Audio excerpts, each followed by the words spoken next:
Shalom, saudara-saudari yang terkasih dalam Tuhan Yesus Kristus. Kita mengucap syukur dan berterima kasih. Kembali lagi hari ini kita dapat merenungkan firman Tuhan bersama-sama. Apa kabar? Saya berdoa dan berharap bahwa kita semua dalam penyertaan Tuhan. Ya, sebelum kita baca renungkan firman Tuhan, mari kita berdoa. Engkau Allah yang baik, yang menyertai dan memberkati kami sampai hari ini. Kami berdoa dan mengucap syukur kepadamu ya Tuhan, dan memohon penyertaan-Mu, hikmatnya daripada Tuhan, ketika kami membaca dan merenungkan firman Tuhan ini, menolong kami untuk hidup terus memuliakan Tuhan. Di dalam nama Tuhan Yesus Kristus kami berdoa, haleluya, amin. Hari ini kita akan belajar daripada firman Tuhan dari Kisah Para Rasul pasal yang pertama, ayat yang pertama sampai ayat yang kelima. Saya akan bacakan untuk kita semua. Hai Theophilus, dalam bukuku yang pertama aku menulis tentang segala sesuatu yang dikerjakan dan diajarkan Yesus sampai pada hari ia terangkat. Sebelum itu ia telah memberi perintahnya oleh Roh Kudus kepada rasul-rasul yang dipilihnya. Kepada mereka ia menunjukkan dirinya setelah penderitaannya selesai, dan dengan banyak tanda ia membuktikan bahwa ia hidup. Sebab selama 40 hari ia berulang-ulang menampakkan diri dan berbicara kepada mereka tentang kerajaan Allah. Pada suatu hari, ketika ia makan bersama-sama dengan mereka, ia melarang mereka meninggalkan Yerusalem dan menyuruh mereka tinggal di situ, menantikan janji Bapa. Yang demikian katanya, telah kamu dengar daripadaku, sebab Yohanes membaptis dengan air, tetapi tidak lama lagi kamu akan dibaptis dengan Roh Kudus. Jika kita perhatikan firman Tuhan ini, saya mencatat beberapa hal yang sangat penting. Yang pertama adalah bahwa Kisah Para Rasul ini adalah tulisan daripada Lukas. Lukas adalah seorang dokter atau seorang tabib, dan ini adalah suratnya yang kedua yang ditujukan kepada Theophilus. Dan yang pertama adalah Injil Lukas. Dan jika kita perhatikan dari Injil Lukas pasal 1 sampai 24, itu sangat-sangat tersusun dengan baik sejarah tentang kehidupan Yesus dan juga pelayanannya sampai pada Yesus naik ke surga. Dan pada Kisah Para Rasul dilanjutkan, memang ini kita baca tentang pendahuluan. Setelah itu dilanjutkan dengan secara lebih detail lagi tentang kebangkitan Tuhan, tentang kenaikan Tuhan Yesus, sampai pada nanti kisah Paulus sampai di Roma. Artinya bahwa Lukas ini adalah seorang sejarawan yang sangat cerdas. Dia menuliskannya dengan sangat baik. Yang berikutnya membuktikan bahwa dia pun adalah orang yang melihat dan memperhatikan, mengetahui. Makanya dia menuliskan hal-hal itu secara detail dengan sangat baik. Dan yang berikutnya, saya memperhatikan bahwa di sini pekerjaan Roh Kudus itu begitu luar biasa memakai Lukas untuk menuliskan ini, sehingga menolong kita untuk memperhatikan, melihat bahwa ada mata rantai yang tidak terputus tapi betul-betul tersambung, tersusun dengan sangat baik dalam peristiwa sejarah ini, sesuatu yang benar-benar terjadi, ya, history about Tuhan, tentang Allah kita.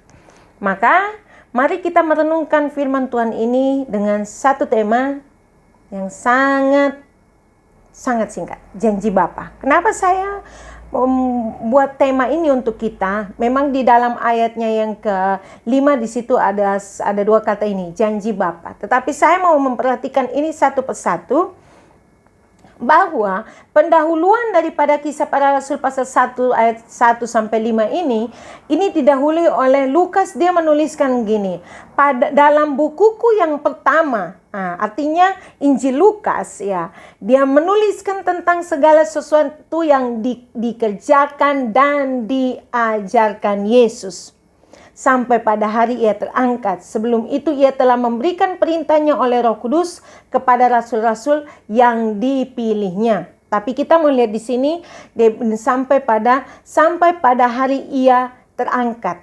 Terus pada ayat yang ketiga, kepada mereka ia menunjukkan dirinya setelah penderitaannya selesai. Dan dengan banyak tanda ia membuktikan bahwa ia hidup. Sebab selama 40 hari ia membuktikan bahwa ia hidup. Sebab selama 40 hari ia berulang-ulang menampakkan diri dan berbicara kepada mereka tentang kerajaan Allah. Hal pertama yang saya pengen kita pelajari bersama tentang janji Bapa adalah semua janji Bapa, ya, semuanya tergenapi. Benar-benar terjadi. Tidak ada satu titik pun, tidak ada satu iota pun, tidak ada satu hal pun yang tidak digenapi oleh firman Tuhan. Semuanya. Dan itu satu persatu dituliskan oleh Lukas dengan secara detail, dengan sangat baik. Yang berikutnya, yang kedua, kenapa saya bilang di sini kita berbicara tentang kesetiaan, bahkan pemenuhan janji daripada Allah Bapa kita, itu karena dikatakan bahwa Yesus benar-benar mati, tapi dia juga benar-benar hidup. Dikatakan bahwa 40 hari dia menampakkan diri kepada murid-muridnya. Artinya bahwa semua hal itu terjadi sesuai dengan apa yang disampaikan oleh kitab para nabi, bahkan semua nubuat di dalam perjanjian lama itu terjadi di dalam kehidupan Yesus Kristus. Jadi kita belajar hal yang pertama adalah janji Bapa semuanya terpenuhi. Terus yang kedua, kita belajar di sini tentang bagaimana Lukas menuliskan ini. Lukas menuliskan segala sesuatu dengan begitu amat sangat detail, dengan satu secara sistematis dia menuliskannya, supaya apa? Pembaca bukan saja Theophilus pada saat itu membacanya dan mengerti, kita juga pada saat ini kita membacanya, kita mengerti kronologis ceritanya itu dengan sangat baik, memberikan kepada kita bukti betapa luar biasanya Allah kita berkaya lewat Roh-Nya yang kudus kepada orang-orang yang dipilihnya untuk memberitakan tentang Dia. Maka yang kedua kita lihat di sini bahwa ketika Tuhan bilang kepada murid-murid bahwa janji Bapa tentang memberikan kuasa, Roh Kudus itu akan memberikan kuasa, itu sebenarnya sudah terjadi ketika Tuhan, salah satu hal adalah terjadi ketika Tuhan mempercayakan Lukas untuk menuliskan lanjutan atau buku kedua daripada tulisannya itu untuk bisa memberkati kita. Jadi kalau bukan pekerjaan Roh Kudus, itu semua tidak akan bisa secara detail dan sistematis ditulis. Jadi janji Bapa untuk memberkati anak-anak Tuhan dengan kuasa, dengan kemampuan apapun untuk dapat menjadi berkat itu dipenuhi. Dan yang ketiga, kita lihat di sini pada ayat yang keempat dan kelima, Tuhan memberikan perintah. Ya, pada ayat yang ketiga pun di situ, kedua bagian terakhir itu, ia telah memberi perintahnya oleh Roh Kudus kepada rasul-rasul yang dipilihnya. Ayat keempat dan kelima pun di situ dituliskan bahwa murid-murid diperintahkan untuk tetap tinggal di Yerusalem menantikan janji Bapa. Apa janji Bapa ini? Bisa kita baca itu di Lukas pasal 24 ayat 49. Bahwa Roh Kudus Tuhan itu akan turun ke atas mereka dan mereka akan diberikan kuasa. Kepada siapa? Mereka yang setia untuk menantikan Tuhan, murid-murid yang dipilih oleh Tuhan, orang-orang yang percaya kepada Tuhan Yesus Kristus sebagai Tuhan dan Juru Selamat. Dan kita lihat ketika murid-murid itu setia, pada pasal yang kedua dari Kisah Para Rasul di situ dikatakan bahwa mereka dipenuhi oleh Roh Kudus. Dan karena mereka dipenuhi oleh Roh Kudus, mereka memberitakan Injil ke begitu banyak tempat. Dan di sanalah orang-orang pun boleh mendengarkan tentang Tuhan. Jadi hal yang ketiga, janji Bapa dipenuhi juga. Pada saat itu dia janjikan, dia juga memenuhinya.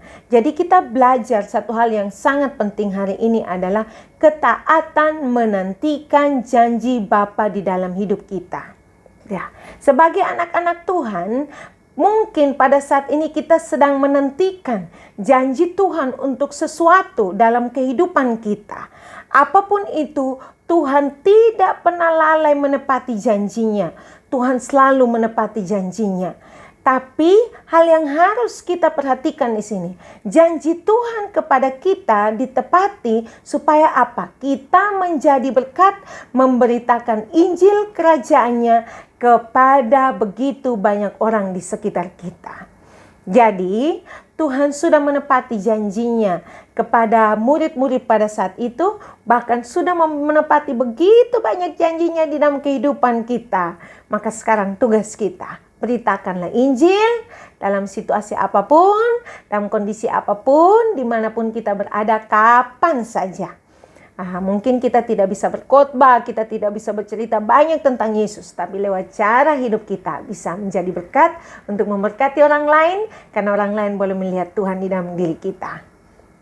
Itu juga adalah bukti bahwa Roh Kudus ada di dalam kita, menjadikan kita tahu bagaimana bersikap untuk memuliakan Tuhan. Mari kita berdoa. Tuhan Yesus, Engkau baik. Kami berdoa kepadamu ya Tuhan, biarlah perenungan singkat firman Tuhan ini menolong kami untuk terus memuliakan Tuhan, memberikan yang terbaik bagi Tuhan. Kami belajar sederhana saja bahwa Engkau telah menepati setiap janji-janjimu Tuhan. Semua nubuatan-nubuatan dalam kitab perjanjian lama dipenuhi dalam diri Kristus.